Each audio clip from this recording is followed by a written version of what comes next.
Welcome back in NFL Daily. I am Tom Downey. ESPN has listed their top 11 NFL free agents left and what they think is the best destination for them to sign. We'll break it down. Some of them I liked. Some I kind of actually disagree with pretty heavily.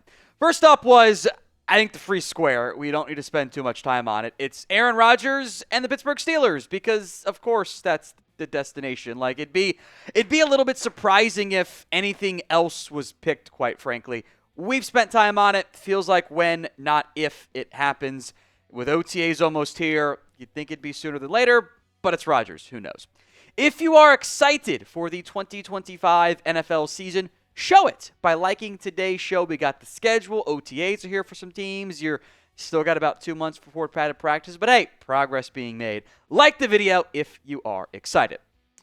We'll spend more time on the other 10 players. First up is J.K. Dobbins, the running back who spent last year with the Los Angeles Chargers. Now, Matt Bowen, who did this piece for ESPN, kind of acknowledged that he had a tough time finding a spot for J.K. Dobbins. I thought the fit was kind of weird. He picked the Washington Commanders, which there'd been some buzz of, maybe the Commanders want to add a running back in the draft and not taking one early. They did take Jacoby Krosky-Merritt late in the NFL draft. I think you have two guys that kind of are the veteran options. Brian Robinson, Austin Eckler. If an injury happens, it's because of a prime landing spot for JK. Pitch was like early down runner alongside Brian Robinson, or to like compete with Brian Robinson. Eckler kind of remains the third down back. Okay. I take it for step further. Wouldn't Gus Edwards be a better fit in that particular role? I am very curious where Dobbins ends up. The Chargers put that free agency tender on him where the counts on the comp pick formula or the Chargers get exclusive rights. So I don't have a great feel for where J.K. Dobbins goes. It's tough. I don't know if the Commanders are really his best fit. Let's go to two receivers. First up is Keenan Allen, the wide receiver. Now, as acknowledged in the piece, Allen is not the same guy he was in his prime. He does offer some inside-outside flexibility. Chain-moving option is what ESPN listed him as. Let's the fit first, because I think Allen can still be a productive player and a contributing piece. In Arizona, I actually don't know if that's a great fit. Trey McBride operates on the inside. I think Allen is going to do his best work over the middle. The Cardinals and Kyler Murray already don't utilize a lot of throws over the middle. He's shorter. That's not how he tends to operate. I want to maximize Marvin Harrison. So I get the thought process of, hey, let's give somebody else to help take some pressure off Marvin Harrison. I actually want someone who is a more pure outside wide receiver that allows me to not just kind of put Marvin Harrison in this almost sacrificial X receiver role where it's all downfield stuff. I want to kind of utilize Marvin in the slot some. Utilize him more as like that flanker Z receiver role. That's what Keenan Allen is, though. So I get the mindset. I get the goal here. I don't know if it's the best fit in terms of how you would maximize Marvin Harrison, which is my goal. If you want another target getter, Allen makes perfect sense there. Who do you think is the best NFL free agent left? Let me know in the comments section of today's show. Next up is Amari Cooper, the wide receiver, who's kind of in the same bucket as Keenan Allen, right? Older, veteran, has battled some injuries, has been productive, is a good route runner who can get open, can be a chain generator or chain mover as well. The fit here is the Jets, which on one hand I get. I think it's a little bit better than the Cardinals with Keenan Allen. Because the Jets, they need more than just Garrett Wilson right now. And I don't know if Josh Reynolds, Alan Lazard are really that great of receiver 2 and 3 options. Arian Smith is kind of like a de facto vertical threat. Maybe Malachi Corley can get going. The Jets do need another wide receiver option. The specific pitch was, play action in breaking routes, which isn't what Justin Fields is good at. That was the whole issue in Pittsburgh, that he's always a little bit late and he doesn't love to throw over the middle. But I do think as a better potential 2, which it's a low end 2, I think it does make some sense. Of these two wide receivers, who would you rather sign? KA for Keenan Allen, AC for Amari Cooper. It's actually it for the offensive pieces. It's all defensive pieces now. Za'Darius Smith, the edge rusher, who spent half of last year essentially with the Detroit Lions, the Browns in their sell mode, shipped him off to Detroit, and he was pretty productive in the end. He, of course, was cut by the Lions, which was always the plan going in. He was never going to make the amount of money he was due on the upcoming year of his contract. The pitch from ESPN, run it back. And I'm actually fully on board with this.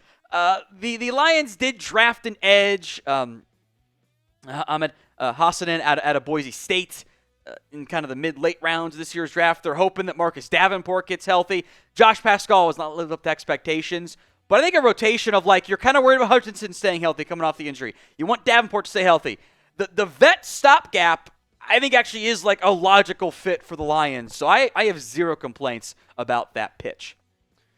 To linebacker, Kyzir White, who I was a little bit surprised didn't end up going back to Arizona. I kind of thought that was going to be the expectation there. He ties to the coaching staff.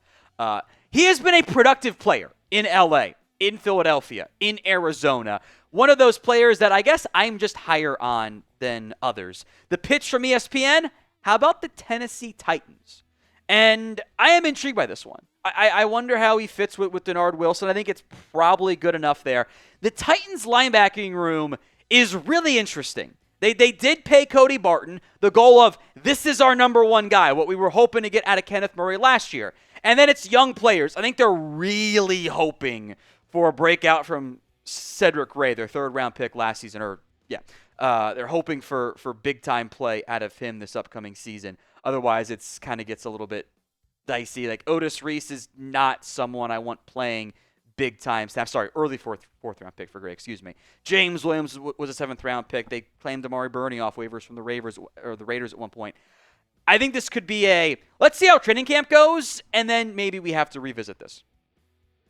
Today's show is made possible by Prize Picks, the best place to turn your sports knowledge into cash. With millions of members, Prize Picks has made daily fantasy sports accessible to all. You pick more or less on at least two players for a shot to win up to 2,000 times your cash. Run your game all season long on Prize Picks. Cash in on the basketball playoffs with Prize Picks. Do not miss your last chance to add your favorite players from the court to your Prize Picks lineups. Points, boards, assists. Take your pick of more or less for a shot to up to 2,000 times your cash today. Plus, season-long football Prize Picks slates are available.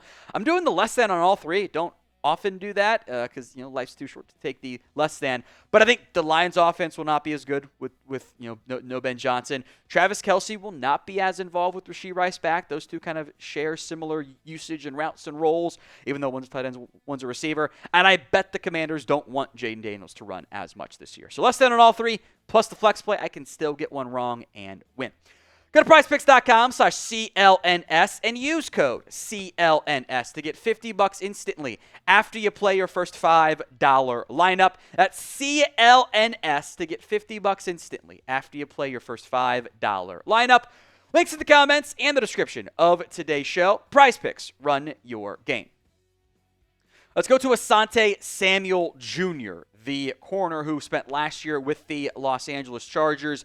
Only played 4 games last year.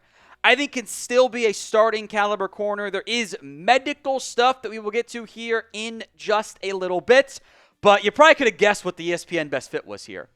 The Miami Dolphins gets to go back to Florida. He, of course, played at Florida State. The Dolphins tend to utilize a lot of cover two. They ran it almost over a fourth of their snaps last year per ESPN, which is the fourth most in the NFL. I think he's a great cover two corner fit. I don't know if Jalen Ramsey is going to be on this team come week one. Kind of feels like the vibe is no. Boy, I don't want to start Cam Smith, Storm Duck, and Kader Kohu. Artie Burns. Like that's a bad room, frankly. The Dolphins are kind of a fit for every free agent corner, and a big reason why you have not seen Asante Samuel sign yet is injury.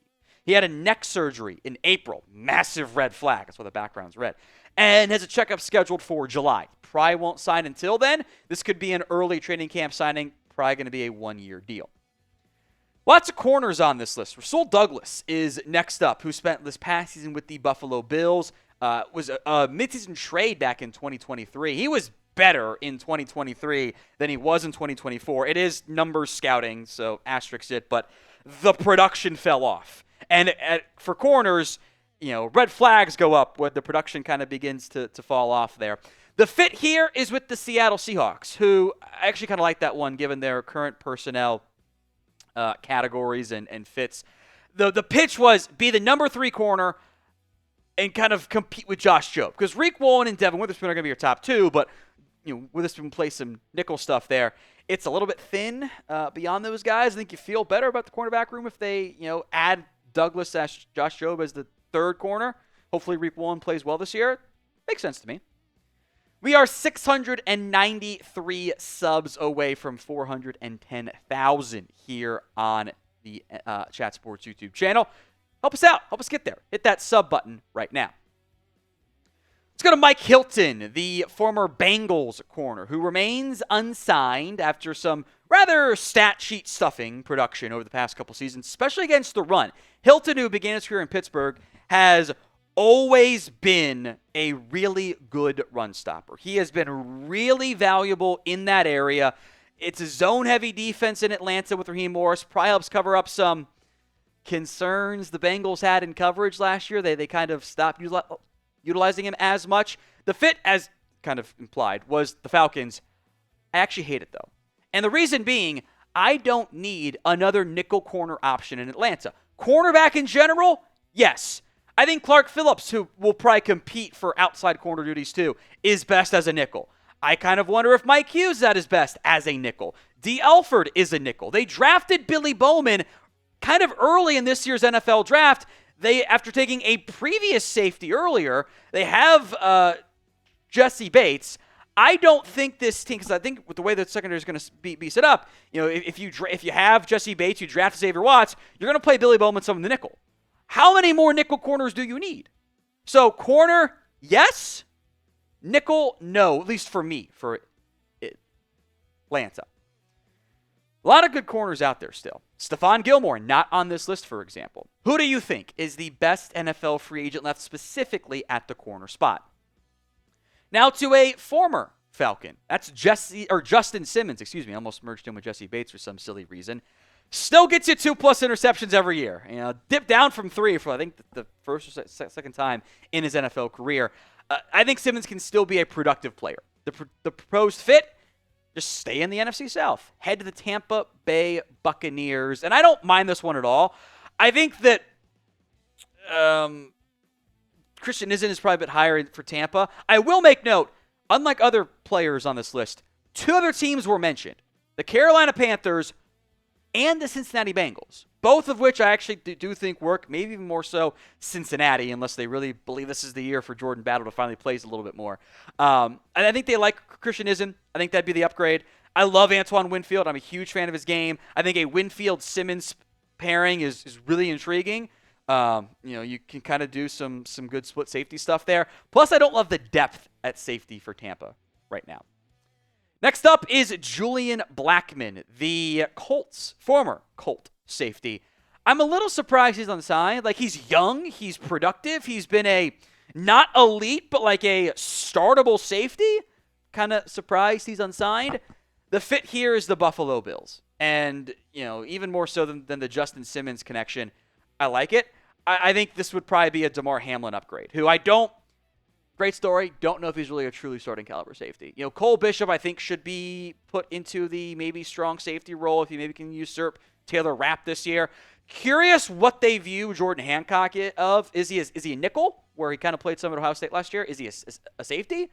Or do they view him as a safety? In which case, maybe they don't feel the need to go add somebody. If they do want a safety upgrade, I think the fit of Julian Blackmon is a really solid one for the Buffalo Bills.